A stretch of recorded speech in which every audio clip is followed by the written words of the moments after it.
जय हिंद फ्रेंड्स, स्वागत है आपका अपना ऑफिशियल यूट्यूब चैनल उत्तम ग्लोबल एजुकेशन में। दोस्तों, पिछली क्लास में हम लोगों ने मराठा पेशवा बालाजी विश्वनाथ के बारे में जो है स्टडी कर चुके थे। आज की जो हमारी क्लास होने वाली है वो बाजीराव प्रथम के बारे में जो है हम लोग आज डिटेल से इस क्लास में पढ़ने वाले हैं। तो चलिए बिना देर के हुए करते हैं वीडियो की शुरुआत। और दोस्तों, आपसे रिक्वेस्ट है कि अगर आप चैनल पर नए हैं तो चैनल को कर लीजिएगा सब्सक्राइब, क्योंकि आज चलने वाला है बाजीराव प्रथम का रंगारंग कार्यक्रम। तो वीडियो को लास्ट तक देखें, अंत तक देखें, हर वह चीज आपको यहां से याद होकर के ही जाएगा। तो चलिए स्टार्ट करते हैं। बाजीराव प्रथम, बाजीराव प्रथम, यहां पे प्रथम भी लिख सकते हो या तो फिर आप इस तरीके से रोमन नंबर में भी ऐसे भी आप लिख सकते हो। इनकी जो कार्यकाल रहा वो 1720 से लेकर के 1740 तक। दोस्तों, मैं आपको बोलूंगा कि अगर आप बालाजी विश्वनाथ यानी कि मराठा साम्राज्य का वो पहला पेशवा थे जो बालाजी विश्वनाथ, अगर आपके उनके बारे में अगर आप नहीं जानकारी लिए हैं तो आप हमारे चैनल पे विजिट करके आप उनके बारे में जरूर पढ़ें, क्योंकि ये सारा चीज सीक्वेंस से है। जब वो मराठा साम्राज्य जब हटे तो उनके बाद में जो है कौन यहाँ पे मराठा से पेशवा बन रहा है, तो बाजीराव प्रथम जो है से मराठा पेशवा के लिए आए और वो 1720 में इनकी कार्यकाल जो रहेगी वो 1740 तक रहेगी। अब बात यहां पर ये आता है कि ये जो मराठा पेशवा जो है बाजीराव प्रथम जो है गद्दी पर बैठते के साथ, कहां को इस गद्दी पर बैठा है, मराठा गद्दी पे जो है मराठा पेशवा बनते के साथ में जो है, पहले हम यहां पे लिख दे रहे हैं आपको मराठा पेशवा। क्या कौन है ये? मराठा पेशवा है। ये बनते के साथ में जो है से एक स्टेटमेंट दागता है, एक स्टेटमेंट बोलता है, और वो स्टेटमेंट जो होता है वो मुगल के प्रति रहता है। क्या कहता है कि ये जर्जर वृक्ष कि तलवे पर अगर वार किया जाए तो टहनियां अपने आप गिर जाएगी। क्या बोलता है कि ये जर्जर वृक्ष के तलवे पर अगर वार किया जाए तो टहनियां जो है से अपने आप गिर जाएगी। यानी मुगलों को जो है से ये कम आंक रहा था, मुगल्स को जो है से ये कम आंक रहा था, कम समझ रहा था। लेकिन मुगल था भाई। ये ससुर यहीं तक नहीं रुका, ये जो है से यहीं तक नहीं रुका, इसका अगला स्टेटमेंट आया। ये जब गद्दी पर बैठते के साथ में जो स्टेटमेंट पे स्टेटमेंट दाग रहा, दूसरा स्टेटमेंट इसका क्या था कि वो ये बोला कि जो मराठा झंडा है वो का सिंधु नदी से लेकर के कन्याकुमारी नदी तक फहराया जाएंगे। कहां से? सिंधु नदी से लेकर के कन्याकुमारी तक, यानी पूरे भारत में जो है से किसका राज होगा? मराठा साम्राज्य का राज होगा पूरे भारत में। ये आते के साथ में, तो इसका दो स्टेटमेंट आप याद रखना, ये एग्जाम में पूछा हुआ है आपका। ये स्टेटमेंट जो है से बहुत इंपॉर्टेंट है। तो पहला स्टेटमेंट ये क्या था कि ये जर वृक्ष के तलवे पर वार किया जाए तो टहनियां तो अपने आप गिर जाएगी। ये इसका स्टेटमेंट रहा, किसका? बाजीराव प्रथम का। दूसरा इसका स्टेटमेंट क्या था कि मराठा झंडा सिंधु नदी से कन्याकुमारी तक फहराया जाएगा।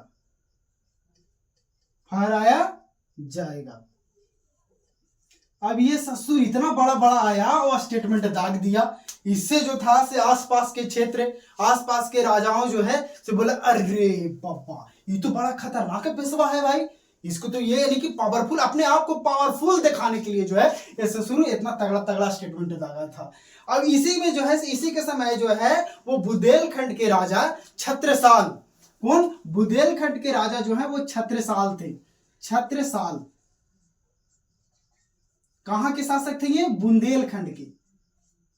आप हमें कमेंट करके ये बताना कि अभी वर्तमान में बुंदेलखंड किस राज्य में है, आप हमें कमेंट करके जरूर बताना, ठीक है।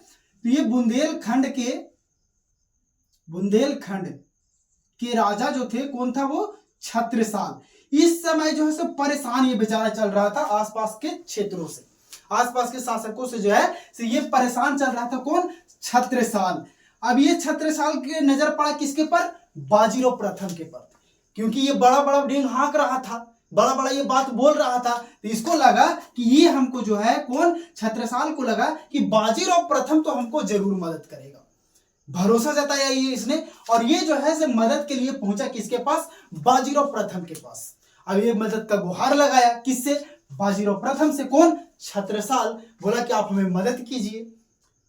तो ये ससुर मदद के लिए तैयार हो गया, कौन, बाजीराव प्रथम इसको मदद करने के लिए तैयार हो गया और इसको सहायता किया, और इसको जो है से जो परेशान चल रहा था, ये परेशान से जो इसको मुक्ति दिलाया, समझ गए ना, मुक्ति दिलाया। तो इसी खुशी में जो है छत्रसाल जो है वो क्या किया, बाजीराव प्रथम को जो है वो 2 क्षेत्र दिया, कौन, सागर और झांसी का, सागर प्लस झांसी का क्षेत्र जो है किसको दिया गया, वो दिया गया बाजीराव प्रथम, मराठा पेशवा बाजीराव प्रथम को। लेकिन यहां पर ये बात आता है, ये छत्रसाल के पास जो था एक नर्तकी भी थी, किसके पास, छत्रसाल के पास। अब ये ससुर जो है बाजीराव प्रथम जो है इसको क्या क्या मिला, सागर और झांसी का क्षेत्र तो दिया, लेकिन इस ससुर खुशे नहीं था, बोला कि ना ना बाबा, हमको सागर और झांसी क्षेत्र दो या मत दो, हमको उससे फर्क नहीं पड़ता, लेकिन हमको उधर जरूर दो, जरूर दो जो तोर पीछे खड़ा है। अब ऊ इशारा कर रहा था, ऊ का मतलब समझे ना, तो बोला कह रहा भाई मुंह खोल के बोल तो सही कि तुमको चाहिए क्या चीज, तो बोला कि तुम्हारा नर्तकी हमको चाहिए। तो क्या किया गया, इसको जो है अब ये जो है नर्तकी को किसको दे दिया गया, छत्रसाल के द्वारा जो है नर्तकी को जो है नर्तकी, और इस नर्तकी का क्या नाम था, मस्तानी नामक नर्तकी को जो है मस्तानी नामक नर्तकी को जो है से किसको दे दिया गया, बाजीराव को। छत्रसाल के द्वारा जो है वो मस्तानी नामक नर्तकी को जो है वो बाजीराव प्रथम को दे दिया गया। अब यहाँ पर जो ये स्टेटमेंट इतना बड़ा जागा था, अभी ससुर इस स्टेटमेंट पर काम नहीं करेगा, अब मस्तानी के क्या हो गया, उसको लेकर के अब खुश हो गया कि नहीं, अब तो हमको मस्तानी मिल गया, बाजीराव मस्तानी, अब चलेगा इसको मस्तानी भाई। तो ये अब जो है इतना बड़ा जो डींग हाका उसके प्रति फंस रहा है। अब जाओ साम्राज्य विस्तार भाड़ में, अब यार हमें इधर मस्तानी मिल गई है, हम अब इसी के साथ में खुश रहेंगे। अब यहाँ पर जो है मस्तानी के लेकर के ये मस्त मौला बन गए। तो दोस्तों आज के डेट में अगर आप ऐसे कर रहे हो तो सुधर जाओ भाई, क्योंकि जो अगर स्टेटमेंट, अब यहाँ पर देखो थोड़ा सा ये चीज सीखने वाली बात है, ये जो स्टेटमेंट दिया, ये स्टेटमेंट पे काम नहीं किया। आप भी किसी को वादा किए हो, किसको, उसको नहीं, इलू को नहीं, इलू को वादा करोगे तो तेल लेने चल जाओगे, इलू को वादा नहीं करना है। आपने वादा किया है अपने पेरेंट्स को, अपने माता पिता को, अपने परिवार को, आप उस पे करो काम, ना कि इलू के चक्कर। इलू का मतलब समझ रहे हो, इल्लू यानी आई लव यू, इल्लू, इसके चक्कर में पड़ोगे तो जिंदगी बर्बाद है भाई, इसके चक्कर में एकदम नहीं पड़ना है। आप जो वादा किए हो अपने पेरेंट्स को, जो उम्मीद लगा करके घर के माँ बैठी हुई है, जो पिताजी आपको मेहनत करके शहर में कहीं किसी को भेज रहा है, तो किसी को ऑनलाइन कोर्स देवा करके वो दिन रात मेहनत करके जो है आपको पढ़ा लिखा रहा है, किस लिए, इलू करने के लिए नहीं, आपको वो चीज पाने के लिए जिस आप किसी भी फील्ड में हो। ये जरूरी नहीं है कि आप जो है स्टडी कर रहे हो कि आपको नौकरी ही लेना हो, ऐसा कुछ जरूरी नहीं। आप अगर किसी भी फील्ड में हो, उस फील्ड में आपको जो है आगे बढ़ना होगा। किसके लिए, खुद के लिए और अपने परिवार के लिए, जो है आपको संघर्ष आज करना पड़ेगा दोस्त। अगर आज आप मेहनत नहीं करोगे, अगर आप संघर्ष नहीं करोगे, तो आपको आगे चल करके बहुत पछतावा होगा, और ये आपको आज करना पड़ेगा। इसके चक्कर में पड़ोगे, मस्तानी के चक्कर में पड़ोगे, तो आज तो कुछ पल के लिए, कुछ क्षण के लिए सुख तो मिलेगा, फिर ये जो है दीर्घकालिक सुख नहीं है, तत्कालीन सुख है।